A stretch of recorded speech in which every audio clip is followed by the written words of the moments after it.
Bago tayo magsimula ay mag-shoutout muna tayo sa bago nating member na mga hangal. Shoutout kay Tengs, Sarmante Laurente, Santi Santos, shoutout din sa mga hangal na si Chevan, Abdurasid Sahiran, Mot Lancita, Rene Lacamba, Celoso Gaming Roderick Javier, CD Ignacio, Ronel Vergara, Gojo Saturo, Marmandongski Ustad Madi, Tramyar Dungog. Hanggang dito na lang muna mga bida para makapagsimula na tayo. At sa mga hindi pa na shoutout ay huwag kayong mag-alala dahil nakalista naman ang iyong mga pangalan at nakikita ko ang mga comment nyo. Kaya naman simulan na nating balatan ang kabanatang ito. Nagsimula ang kwento sa Chinyun Gate, na matatagpuan sa Tianyan. 10 pangunahing paaralan ng bawat isa ay may libu-libong mga disipulo. Mga martial artist na kayang lumaban sa langit, at sa Diyos na makakapagpaikot ng mga bundok at dagat. Sa kabilang banda sa residence ng pangunahing nating tauhan, may isang babae na kinakausap niya ang ating pangunahing tauhan na sabi pa nga niya kay Xiao Chen na Brother Xiao Chen, ikaw ay orihinal na disipulo ng Qian.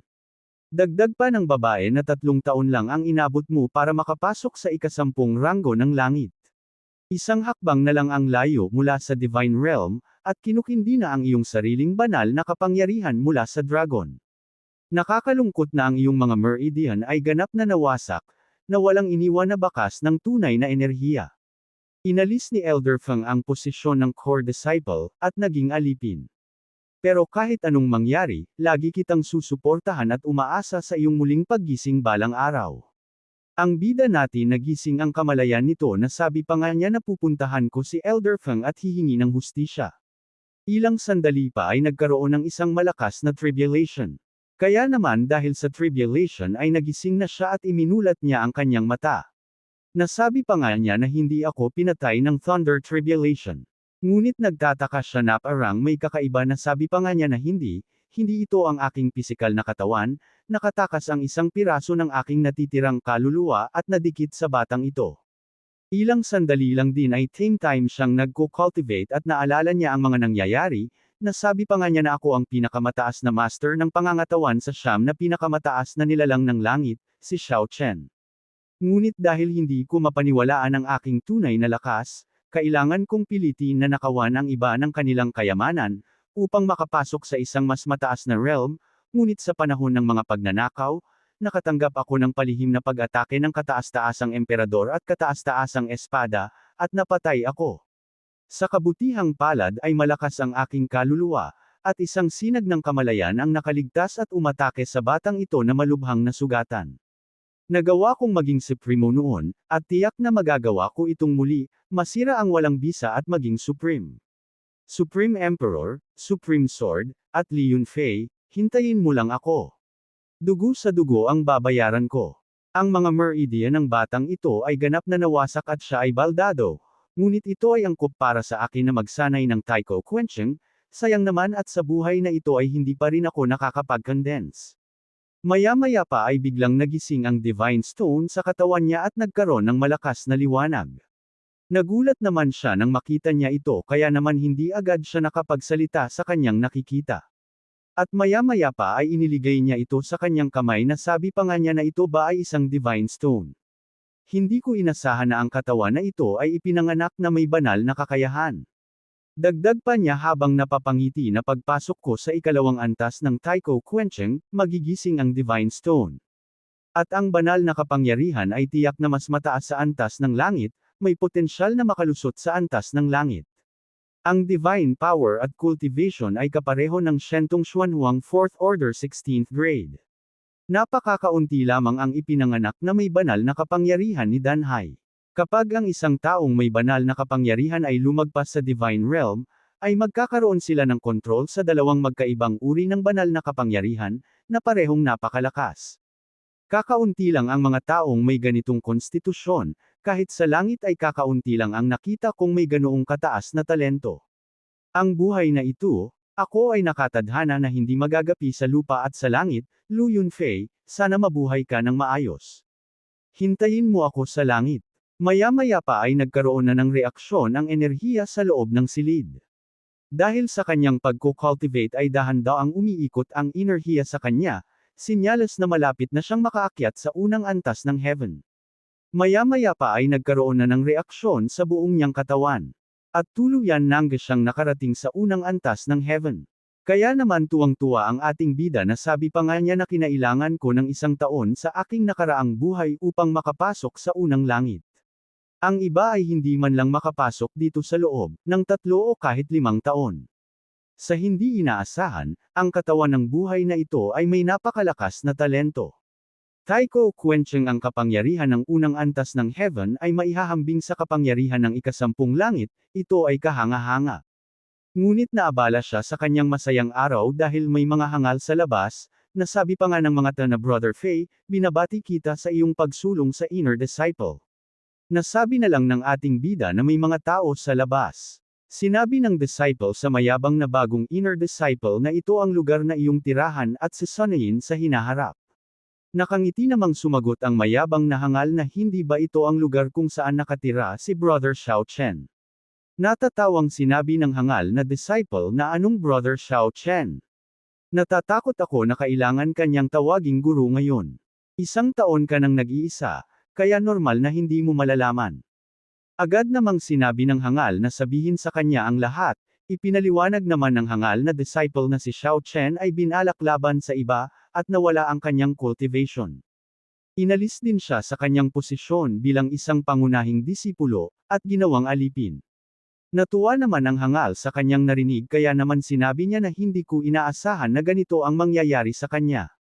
Naalala ko noong una akong pumasok sa sekta ay napag-alitan niya ako. Nang makapasok ang mga hangal ay nagulat sila na sabi pa nga ng isa na kung bakit nandito pa si Xiao Chen. Dahil sa pagpasok nilang biglaan ay bahagyang nenas ang ating bida kaya naman pinalabas niya ang mga hangal at ayaw niyang ulitin ito ng 1 beses pa. Sa ginawa ng ating bida ay nainis ang hangal na sabi pa nga niya na Xiao Chen, inalis ka na sa iyong posisyon bilang pangunahing disipulo ni Elder Feng, kaya hindi ka kwalipikadong manatili sa inner courtyard, at sino ang nag-utos sa iyo na manatili pa dito, lingid sa kaalaman ng mga hangal na si Xiao Chen pa din ang kanilang kaharap, ang hindi nila alam na ang kaharap nila ay dating isang supreme na namatay at nagising sa katawan ng batang si Xiao Chen. Dahil sa bangayan nila Xiao Chen at ang hangal na si Fei, ay mabilis na kumalat ang balita sa buong sekta. Kaya naman ang mga disciples ay nagmamadaling patungo sa magaganap na laban. Nang makita ng mga disciples na ang lalaban ay si Xiao Chen ay nagulat sila na sabi pa nga ng mga ito na paano babangon si Xiao Chen sa kama, pagkatapos ng nangyari sa kanya. Dagdag pa ng isa na matapos akong salakayin, ang kanyang mga meridian ay ganap na nawasak. Siya ay walang iba kundi isang lampo. Bago siya nawalan ng malay, nag-iinarte na siya na parang baliw na kaya niyang gumaling. Ganun din ang sinabi ng iba na malubhang napinsala si Xiao Chen, paano maghihilom ang ganoong pinsala? Pabayaan ng isang matanda na strike, kahit na isang gatekeeper strike sa kanya ay walang epekto. Sinabi lang ni Brother Liu Feng na pinagalitan siya ni Xiao Chen. Kung noon pa man, matatakot si Liu Feng sa pamamagitan lamang ng pagtingin kay Xiao Chen, hanggang sa lumuhad siya sa paningin lang niya, ngunit ngayon. Nasabi na lang ng ating bida sa mga nangyayari na parang napakayabang ng may-ari ng katawan na ito, at hindi masyadong maganda ang relasyon niya sa iba. Sinabi naman ng hangal na si Liu Feng sa ating bida na Xiao Chen, hindi ka na tulad ng dati. Sa tingin mo ba ay hawak mo pa rin ang posisyon ng isa sa nangungunang 5 pangunahing disipulo? Ginatong nga naman ito ng isang hangal kaya naman lalong tumaas ang kumpiyansa ni Liu Feng na natatawa pa ito. Ang disciples naman na hindi pa din tumitigil sa kanilang mga komento na sabi pa nga nila na Brother Feng, umpisahan mo ng mahina, huwag mo siyang patayin sa isang galaw. Kung hindi, paano natin ito ipapaliwanag kay Sister Jiang Meng? Si Xiao Chen ay ibinaba mula sa pangunahing disipulo tungo sa pagiging alipin. Kung tatanungin mo ako hindi na siya karapat-dapat sa isang tulad ni Sister Jiang Meng. Sa pagkakaalam ko, si Sister Jiang Meng ay sumali sa Qingyuan 5 taon na ang nakakaraan, at hinabol ng mga halimaw sa bundok, si Xiao ay gumugol ng 1 taon sa kama dahil iniligtas siya nito. Balik tayo na kung saan mga bata pa sila at hindi pa lampo si Xiao Chen at malakas pa ito. Si Sister Jiang Meng ay 10 taong gulang noon, si Xiao Chen ay 13 taong gulang. Brother Chen, papakasalan ka ni Mengmeng pag matanda na siya. Kuya Chen, nakagawa na ako ng roast chicken dati sa Haoshan, sabay tayo kumain, at tikman ang luto ko. Sinabi ni Master na kailangan kong magsanay ng husto. Maaaring bihira akong lumabas, ngunit makatitiyak ka na lalabas ako para makita ka. Brother Xiao Chen, kailangan mong magmadali at pumasok sa kaharian ng Diyos. Kung magagawa mo yung tiyak na hikayatin ko ang aking Panginoon na bigyan siya ng pahintulot sa ating kasal. Naisip ng hangal na si Liu Feng na kung matatalo niya si Xiao Chen ngayon, ay mapapansin siya ni Sister Jiang Meng. At magkakaroon din siya ng pagkakataon sa kanya. Dahil sa kagustuhan ng hangal na si Liu Feng na matalo si Xiao Chen ay sumugod ito ng walang pag-aalinlangan sa pag-aakalang matatalo niya si Xiao Chen ng mabilis. Dahil ang pagkakaalam niya dito ay wala na itong kapangyarihan, ngunit lingid sa kaalaman ng hangal na si Xiao Chen ay wala na talaga at ang nagmamaya-ari na ng katawan nito ay ang kinikilalang Supreme Master. Natawa na lang ang ating bida kaya naman nasabi na lang niya na gusto mo bang ligawan si kamatayan. Kaya naman bago pa man makalapit ang hangal ay binigyan na siya ng isang atake ng ating bida, dahilan upang tumilapon ang hangal. Lakas ng suntok ng ating bida ay mukhang aabot pa ito sa pader na agad namang umiwas ang mga disciples dahil matatamaan sila kung magkataon. Nagulat naman ang mga disciples na sabi na lang nila na kung ano ang nangyayari talaga bang natulo si Liu Feng. At habang pinagmamasdan nila si Liu Feng ay nasabi na lang nila na hindi batpayle si Xiao Chen. Nasabi na lang ng ating bida na nagpanggap ba ang hangal na ito para lang mahuli siya. Dagdag pa niya na kung sino na ang susunod. Nang marinig ng hangal ang sinabi ng ating bida ay bigla itong naging asong tuto na sabi pa nga niya na Brother Xiao Chen ang bagay na ito ay walang kinalaman sa akin. Dagdag pa niya habang nakaluhod na hindi niya alam ang lahat ng ito. Maya-maya pa ay may dumating na namang hangal na sabi pa nga niya na anong nangyayari dito. Bakit lahat kayo ay nagkukumpulan? Agad namang sinabi ng isang disciple na Brother Liu Han, si Brother Liu Feng ay malubhang nasugatan ni Xiao Chen. Nang marinig ni Liu Han ang nangyari sa kanyang kapatid ay nabigla ito. Kaya naman agad niya itong hinanap at nang makita niya ang kalagayan nito ay nabanggit na lang niya ang pangalan nito. At agad niya itong nilapitan upang suriin ang kalagayan nito ngunit nagulat siya sa pinsalang natamo nito na sabi pa nga niya na ang mga meridian ay nasira, ang daluyan ng Qi ay nasira, kahit na siya ay gumaling, siya ay mawawala ng ilang antas ng cultivation. Kaya naman galit niyang sinabi kay Xiao Chen na kung bakit mo ginawa ito. Ang ating bida naman na walang pakialam sa pinagsasabi ng hangal na si Liu Han ay hindi niya ito pinansin. Sinabi naman ng mga disciples na nakakasaksi sa mga nangyayari na si Liu Han ay biolohikal na kapatid ni Liu Feng, at si Xiao Chen ay hindi lamang malubhang nasugatan siya ay sinira rin niya ang kanyang kinabukasan sa cultivation. Natatakot akong hindi pa alisin ni Liu Han si Xiao Chen ngayon. Dagdag pa ng isa na noong nakaraan, magkaaway ang sina Brother Xiao Chen at Brother Liu Han. Ngayon, sa pagtingin sa sitwasyon, ang kapatid na si Liu Han ay magkakaroon ng pagtaas ng lakas dahil sa kanyang galit. Dahil sa hindi pagpansin ni Xiao Chen sa kanya ay sumigaw ulit ito na Xiao Chen ang lakas ng loob mong saktan ang kapatid ko. Sarkastiko namang sumagot si Xiao Chen na bakit hindi ako maglalakas loob. Ikaw ba ay isang immortal? Sa sinagot ng ating bida ay sumabog na ang galit ng hangal na si Liu Han kaya naman nagpalabas na siya ng kanyang teknik. Ngunit ang ating bida ay natawa na lang ito na sabi pa nga niya na ano yan nakakaawa ka naman hayaan mo akong ipakita sa iyo ang buong pamamaraan. At sa ginawa ng ating bida ay lumabas ang malaking kamay at nagmistulang daga ang teknik ng hangal dahil sa laki nito at hinawakan ng walang kahirap-hirap. Kaya naman lumapit ang ating bida upang atakehin ang hangal ngunit bahagya itong nakaiwas. Subalit ang ginawa niyang pag-iwas ay nagdulot upang mahawakan ni Xiao Chen ang kanyang kamay at wala siyang nagawa dito, at napasigaw na lang siya sa ginagawa ng ating bida. Nang matapos nga si Xiao Chen sa ginawa ay makikitang nahihirapan ang hangal na si Liu Han. Sinabi ni Xiao Chen na tapos na din at makikita ang ginawa ni Xiao Chen na nagmistulang donut ang hangal. Nasabi na lang ng mga disciples na paanong natalo si Liu Han ng napakalungkot. Itinago ba ni Xiao Chen ang kanyang kakayahan? Dagdag pa ng isa na anong klaseng martial arts technique yan. Napapasigaw na lang ang hangal sa kanyang sitwasyon. Nagising naman ang isang hangal at nakita niya ang nangyayari sa kanya kapatid kaya naman tinawag niya ito. Maya-maya pa ay nagsalita na si Xiao Chen na sabi pa nga niya sa hangal, na akala ko sinabi mo na ako lang ang mamamatay ngayon. Sumagot naman ang hangal na hindi ito ay isang hindi pagkakaunawaan. Ngunit nag-iba ang reaksyon ng hangal na sabi pa nga niya na ako ay isang alagad ng Niman. Kung papatayin mo ako hindi ka pakakawalan ng matanda. Makakagawa tayo ng deal kung hindi mo ako papatayin sasabihin ko sa'yo ang balita tungkol kay Sister Jiang Meng. Nang marinig ni Xiao Chen ang sinasabi ng hangal ay agad niya itong tinanong kung ano ito. Sinabi naman ng hangal na kung ipapangako mo sa akin na hindi mo ako papatayin, sasabihin ko sa iyo. Ngunit sa sinabi ng hangal ay nagalit si Xiao Chen na nasabi pa nga niya na hindi ako mahilig makipag-negotiate sa patay. Mamatay ka na. Sa takot ng hangal na baka mamatay siya ay sinabi niya na Xiao Chen sasabihin ko sa iyo. Sasabihin ko sa iyo ngayon, maraming mahahalagang tao ang dumating upang makilala ang patriarch na pinili nilang paalisin si Jiang Meng. Nang marinig ni Xiao Chen ang tungkol kay Jiang Meng ay nagulat siya dito. Pinaulit ni Xiao Chen ang sinabi ng hangal na si Liu Han sinabi naman nito na hindi ko alam ang mga detalye, ngunit ang gatekeeper at patriarch ay parehong namangha.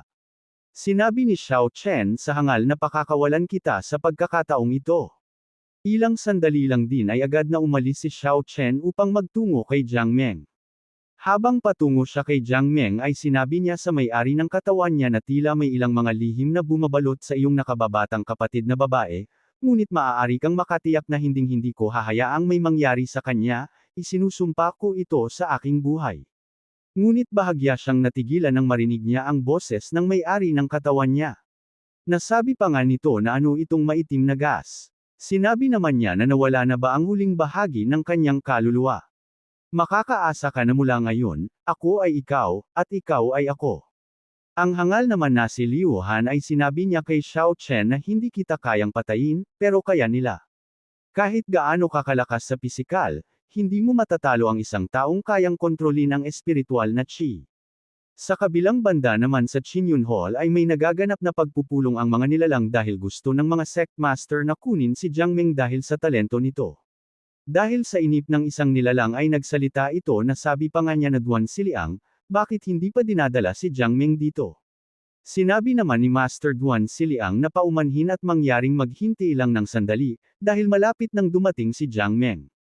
Nagsalita din ang isang nilalang na si Qingluo, na masyadong mataas ang temper ng sect master, sigurado kapag nakita mo si Jiang Meng. Ang iyong blaze sect na mismo ang aalis sa kanya. Sa sinabi ni Sect Master Qingluo ay bahagyang nagalit ang Blazing Sect Master.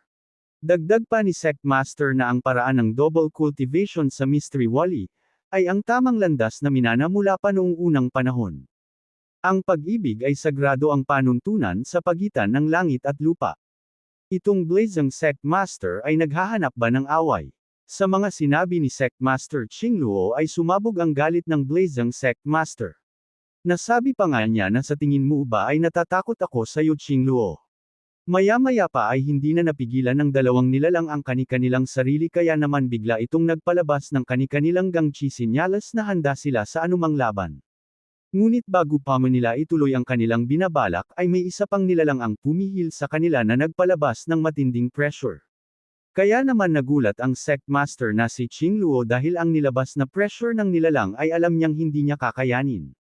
Gayon din ang Sect Master Blazing ay nabigla ito sa dinadalang pressure ng nagpalabas na nilalang. Sinabi naman ng nagpalabas ng katikatakot na pressure na ang Jiang Meng na ito ay hindi pa nagpakita sa iyo, at ang dalawang master ay nag-aaway. Biro ba ang tingin sa amin ng taoist ng Qinyon? Sumagot naman si Master Duan na sabi pa nga niya na nagbibiruan ang mga nakatatanda, lahat ay pumunta sa aking Qinyon Gate para payabungin ito. Paano ako maglalakas loob na isipin ito bilang isang biro? Master Duan, malaki ang kahulugan ng Jiang Meng sa akin at sa ibang sekta. Ang matandang ito ay medyo nahihiya na pilitin ang isang malaking tao na tulad mo, ngunit sinisigurado ko sa iyo na hinding-hindi namin siya aabusuhin. Tungkol naman sa Qingyuman, nagbato ang nilalang kay Master Duan ng Excalibur token, na agad namang nasa lu ni Master Duan ang inihagi sa kanya ng nilalang. Nang makita ito ni Master Duan nagulat siya kaya naman nasabi na lang niya na ito ang Excalibur Order. Sinabi din ng nilalang na oo, iyan ay ang order ng Excalibur. Gamit ang token na iyan maaari mong tanungin ang Excalibur sect, ng anumang kahilingan na walang kondisyon.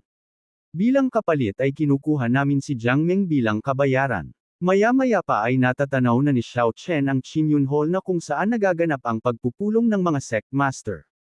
Mabilis siyang nagtutungo sa Qinyun Hall upang maabutan niya pa si Jiang Meng. Habang pinagmamasdan ng sect master ang binigay sa kanya na Excalibur Order, ay may disciple na lumapit at sinabi nito na papunta na si Jiang Meng. At ilang sandali pa ay nakarating na nga si Jiang Meng sa loob na agad namang napansin ng mga sect master na kanina pa nag-aantay. Hindi din maiwasan ng dalawa na mamangha sa tinataglay na angking ganda ni Jiang Meng. Hindi talaga maiiwasan na mamangha ang mga sect master dahil sa maladyos ang ganda nito at idagdag pa ang talento nito. Nasabi pa nga ng isang hangal na sect master na hindi na masama ito. Agad namang nagbigay galang si Jiang Meng sa Patriarch. Sinabi din ng Patriarch kay Jiang Meng na batiin ang mga seniors. Na agad namang sinunod ni Jiang Meng at binati niya ang mga respetadong seniors. Matapos niyang batiin ang mga seniors ay nagtanong siya kung bakit siya ipinatawag ng Patriarch. Sinabi naman ng Patriarch sa kanya na Jiang Meng, pinagkalooban ka ng langit ng magandang pagkakataon. At kasabay niyang ipinakilala ang mga nilalang at ang una niyang ipinakilala ay ang Patriarch ng renowned God Pick. At ang sekta ng Blazing Master, ang Mystery Valley, dagdag pa niya na ang mga senior na ito ay pumunta dito upang makita ang iyong mga espiritual na talento, at nais kong sumali ka sa isa sa kanilang sekta para sa pagsasanay. Nang marinig ni Jiang Meng ang sinabi ng Patriarch ay nagulat siya na sabi pa nga niya na ano. Gusto nila akong kunin palayo. Ipinaliwanag naman ng Blazing Master na ang pagsali sa amin ay magbubukas ng mga pinto para sa iyo sa hinaharap, ikaw lamang ang may ganitong karangalan. Sinabi din ng sekta ng Mystery Valley na Little Girl, kung susundin mo kami, matutulungan ka naming lumakas. Ito ay isang magandang pagkakataon, na pangarap lang ng maraming tao. Sinabi naman ni Jiang Meng na kung ganun maari ko bang isama si Xiao Chen sa akin. Bahagya namang nagalit ang hangal na sekta ng God Pick na sabi pa nga nito na mapangahas. Kinukuha kita dahil sa talent mo. Ito ay isang beses sa isang buhay na pagkakataon. Dagdag pa niya na sino itong Xiao Chen. Karapat-dapat pa ba siyang makita tayo? Huwag ipilit ang iyong swerte. Nang marinig ni Jiang Meng ang sinabi ng hangal na sect master ay sinabi niya na kung ganoon, maaaring bumalik ang mga senior sa kanilang pinanggalingan. Hindi ako pupunta kahit saan kung wala si Brother Xiao Chen. Dagdag pa niya na bawiin mo rin ang sinabi mo. Si Brother Xiao Chen ang pinaka-talented na taong nakita ko. Hindi ako papayag na hilahin mo ang pangalan niya sa putikan. Nang marinig ng hangal na sect master ang mga sinabi ni Jiang Meng ay nagalit ito at nagpalabas ng matinding pressure. Dahilan upang magtamo ng pinsala si Jiang Meng na napasuka pa nga ito ng dugo. Sinabi ng hangal na sect master na mukhang hindi ka tinuruan ng Duan Siliang, ang ibig sabihin ng respeto dahil lang sa may talent ka, hindi ka binibigyan ng kwalifikasyon para sumuway sa akin. Dagdag pa niya na kapag ginalit mo pa ako, papatayin na kita. Ka na sa part na ito ay inaanyayahan kita na pindutin ang like at mag-subscribe at i-on ang notification bell. At kung gusto mo naman na suportahan ng matindi ang bidang hangal na ito ay maaari mo ding pindutin ang super thanks sa ibaba para mas lalong ganahan ang hangal na ito. Maraming salamat mga bida. Nag-alala naman si Patriarch kaya naman sinabi niya kay Jiang Meng na ginagawa ito ng matanda para sa ikabubuti mo. Para kay Xiao Chen, ipapaliwanag ko sa kanya, huwag ka nang makipagtalo. Habang nahihirapan si Jiang Meng ay pinilit niyang magsalita, na si Menger ay hinding-hindi iiwan si Brother Xiao Chen. Nang marinig ito ng hangal na sect master ay lalong sumabog ang galit nito na sabi pa nga niya na kung ganun ay papatayin na lang kita. Agad naman siyang pinigilan ng dalawang sect master na hindi dapat magalit ng husto sa isang disciple. Nang marinig niya ang pakiusap ng dalawang sect master, ay ginamitan niya na lang ito ng teknik na kung tawagin ay soul binding. Na agad namang naramdaman ni Jiang Meng ang ginamit sa kanya na teknik. At ilang sandali pa ay tuluyan na nga itong nakontrol si Jiang Meng ng hangal na sect master. Nang makilala nga ito ng Patriarch ang ginamit na teknik ng sect master ay nag-alala siya para kay Jiang Meng. Na kahit ang dalawa ay nakilala din nila ang pinakawalang teknik ng sect master na ikinabahala naman din nila. Tuwang-tuwa naman ang hangal na sect master nang makita niya ang reaksyon ng mga master sa ginamit niyang teknik. Sinabi naman ng Patriarch sa sect master na old man, si Jiang Meng ay aking disciple. Gumamit ka talaga ng soul binding technique sa kanya. Natatakot ako na ito ay hindi tama.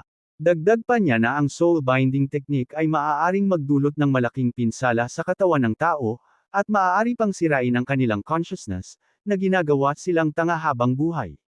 Bakit mo ginagawa ito? Sumagot naman ang hangal na sect master na ginagawa ko ang mga bagay sa sarili kong paraan. Hindi mo kailangang alalahanin ang iyong sarili sa aking pamamaraan. Sapat na sa akin itong Chindian Gate. Magpapaiwan ako ng kaunting regalo. Ilang sandali pa ay naghanda na ang hangal na sect master upang umalis na sila na dala si Jiang Meng. Ngunit natigilan siya nang maramdaman niya ang dumating na nilalang. Ilang sandali pa ay nagpakita na ang dumating na nilalang na si Xiao Chen. Na agad namang nagpakawala ng teknik upang mapawalang bisa ang soul binding technique ng hangal na sect master. Nasabi pa nga ni Xiao Chen na kung sino ang maglalakas loob na umalis. Dahil sa ginawang teknik ni Xiao Chen ay agad na nakawala si Jiang Meng sa loob ng teknik ng hangal na sect master. At nang makita ni Jiang Meng si Xiao Chen ay nagulat siya dito dahil sa pagkakaalam niya ay lampu na ito.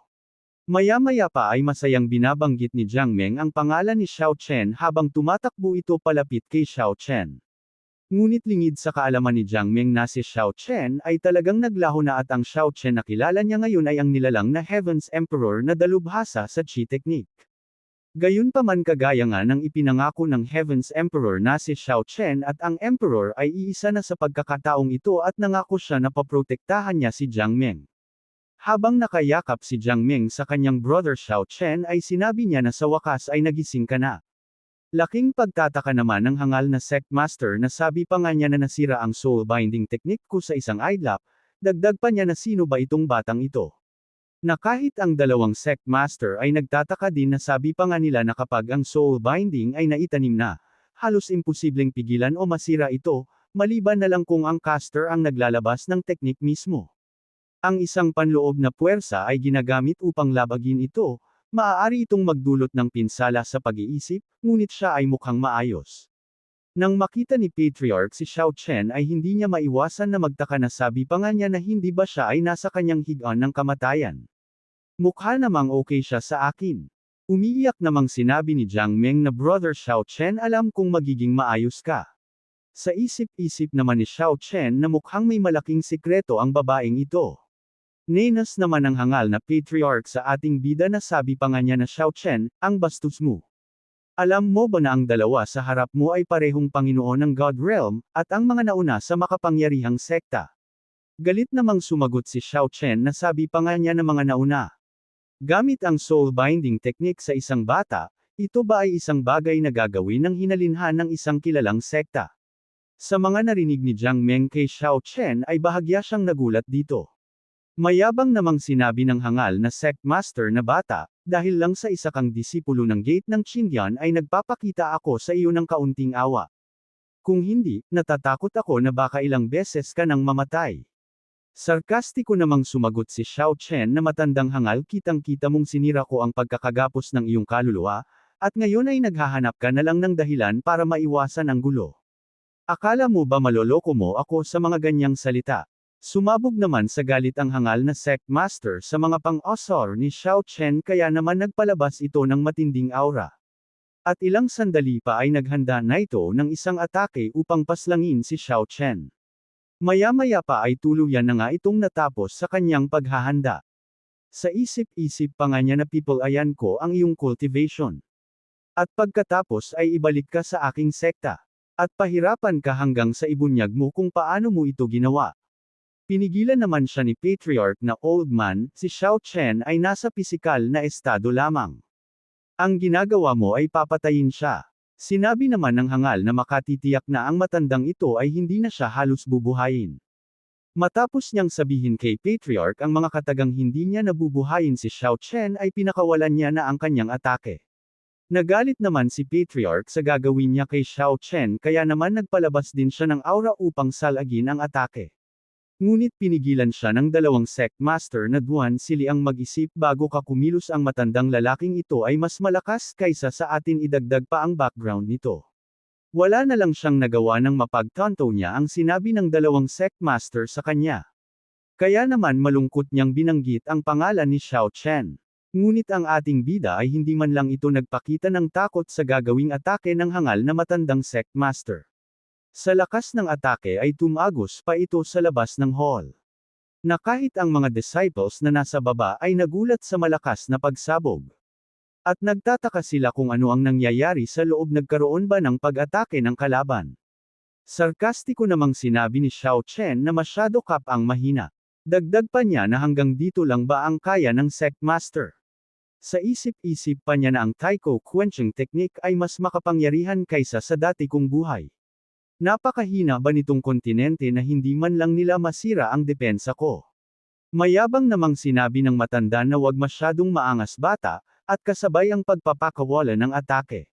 At hindi lang ito ngayon isa dahil dinagdagan niya na ito, ngunit si Xiao Chen ay kalmado lang na nag-aantay na makalapit ang atake ng hangal. Sa isip-isip naman ng hangal na ang pisikal na katawan ng batang ito ay maaaring talagang hadlangan ang aking sword of success. Dapat siyang magdala ng isang malaking sekreto. Nang makalapit ng bahagya ang atake ng hangal ay sinabayan niya ito gamit lang ang pisikal na depensa niya. Ilang sandali pa ay tuluyan nang nagsalpukan ang atake, ngunit sa lakas ng pisikal na depensa ni Xiao Chen ay nawasak ang atake ng hangal, nasabi pa niya na masyadong mahina pa din ang ginawang atake ng matanda. Sa mga nasasaksihan ng mga sect master ay nasabi na lang ng blazing sect master na Sect Master Duan, ang Qingyang Gate ay talagang may ilang mahuhusay na disciple. Ang isang pisikal na alagad ng estado ay talagang makakapigil sa dalawa sa mga pag-atake ng matanda. Sa isip-isip din ni Patriarch na ang kasalukuyang Xiao Chen ay mas malakas kaysa dati. Ginamit lamang niya ang kanyang pisikal na lakas para harangin ang dalawang atake ng matanda. Dagdag pa niya na hindi ko alam kung anong mga pagbabago ang kanyang naranasan sa bingit ng kamatayan, ngunit ito ay magdudulot lamang ng kabutihan para sa Qingyanman. Sa ginagawang pang-asar ni Xiao Chen ay lalong sumabog ang galit ng hangal na matandang sect master. Kaya naman nilabas niya na ang kanyang isa sa tinatagong atake, na agad namang lumabas ang napakaraming bilang ng espada. At sinabi din niya na bata, subukan ang panlilinlang ng matandang ito. Sa ginawang atake ng matandang hangal ay sumambulat ang napakaraming espada sa itaas ni Xiao Chen. Si Xiao Chen naman na natuwa pa ito sa ginawang atake ng hangal, ngunit sa pagkakataong ito ay gumamit na siya ng aura upang salagin ang atake. Subalit nag-alala ang Patriarch sa pag-aakalang baka hindi ito kayanin ni Xiao Chen, kaya naman nilabas niya na ang kanyang teknik. Na agad namang mabilis na nagtungo kay Xiao Chen. Nang makalapit ang teknik ng Patriarch sa harap ni Xiao Chen ay lumaki ito na ikinagulat naman ni Xiao Chen. Maya-maya pa ay madaling hinigop ng malaking ahas ang atake ng hangal. Nasabi na lang ni Xiao Chen na ito ba ang teknik ng Patriarch. Sa ginawa ng Patriarch ay bahagyang nagalit ang matandang hangal at sinabihan niya si Duan Siliang. Na sinusubukan mo bang gawing kaaway ang matandang ito? Agad namang nagpaliwanag si Patriarch na hindi ako nangangahas. Natatakot lang ako na mapatay mo si Xiao Chen gamit ang iyong lakas. At huwag mo sana itong pag-isipan ng kung ano. Matapos niyang magpaliwanag sa matandang hangal ay tinawag niya si Xiao Chen na sabi pa nga niya dito na bilasan mo at humingi ng tawad sa matanda. Maaaring bigyan ng pagkakataon si Jiang Meng, gayunpaman, isang beses lang kita mapoprotektahan, sa susunod hindi ko na ito magagawa. Sa isip-isip ni Xiao Chen na humingi ng tawad. Hindi ko ugali mangarap ka. Maya-maya pa habang nasa ilalim siya ng kanyang pag-iisip ay nagulat siya nang lumapit sa kanya si Jiang Meng.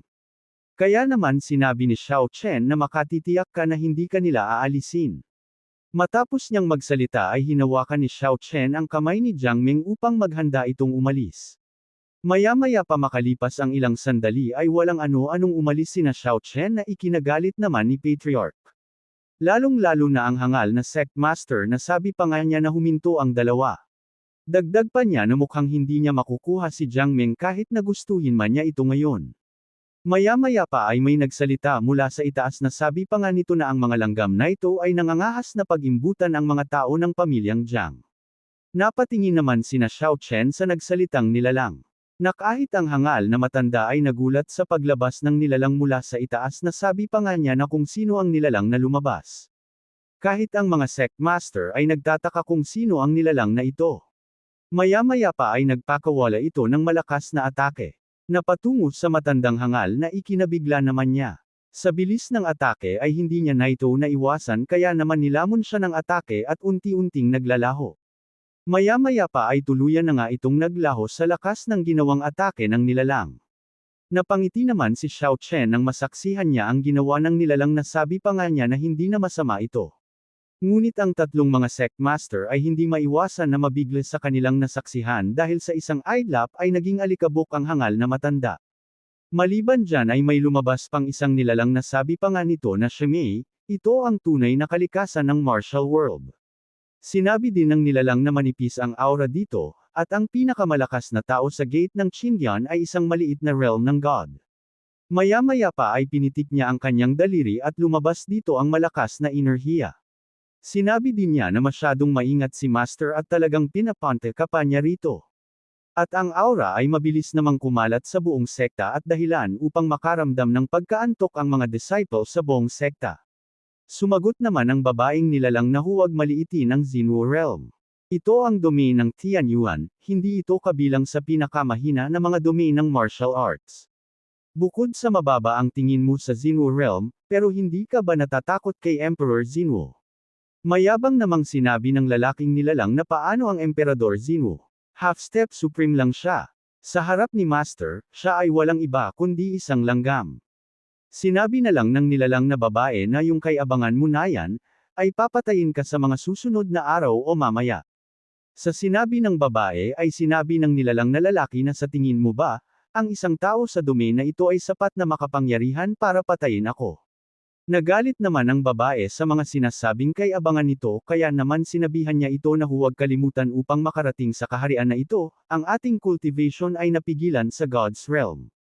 Kahit na binigyan tayo ng espiritual na sandata ng Panginoon, hindi pa rin mabilang ang mga tao na maaaring pumatay sa atin. Sa mga sinabi ng babaeng nilalang ay bahagyang natigilan siya. At sa nakikita ni Xiao Chen sa dalawang nilalang ay nasabi na lang niya na ang dalawang ito ay masyadong makapangyarihan. Sa kabilang banda naman sa Qingyan Gate Forbidden Area ay naramdaman ng elder ang pagdating ng dalawang nilalang. Kaya naman nagtataka siya kung sino ang mga nilalang na ito. Dagdag pa niya na ang mga batang ito maglakas loob na pumunta sa aking Qingyan Gate at gumawa ng gulo. Kaya naman sinubukan niya na tignan kung sino ang mga nilalang na ito ngunit nagtataka siya dahil hindi niya ito magawa. Maya-maya pa sa pagpupumilit niyang malaman ito ay bigla na lang siyang napasukan ng dugo. Sinabi ng nilalang na babae na ignoranteng matanda, pumunta ako rito kasama ang aking brother upang kunin ang isang miyembro ng aking pamilyang Jiang, na naninirahan sa pagkatapon. Ang bagay na ito ay walang kinalaman sa iyo at aalis kami kapag napagod na kami. Nasabi na lang ng elder sa kanyang natamong pinsala na napakalakas, nasa tuktok ako ng God's realm at hindi ako makalaban. Matagal nang alam na walang simpleng background si Jiang Meng, sana lang ay hindi mahulog ang sakuna sa gate ng Qingyan. Sa kabilang banda naman ay nagsalita na ang mayabang na nilalang na sabi pa nga niya na Jiang Meng. Siguradong galing ka sa pamilya kong Jiang. Sumama ka sa akin. Nagulat naman silang dalawa sa sinabi ng nilalang. Na kahit ang patriarch ay nabigla kaya naman sinabi niya sa nilalang na ikaw na makapangyarihan, maaari ko bang tanungin kung sino ka? At saang sekta ka galing? At dito na din matatapos ang ating episode 1 mga bida abangan ang mga susunod na uploads, at magkita-kita tayo sa mga susunod na kabanata, at kung gusto mo naman na suportahan ang bidang hangal na ito ay pwede mong pindutin ang super thanks dyan sa ibaba, maraming salamat ulit mga bida at mangyaring palike na lang po.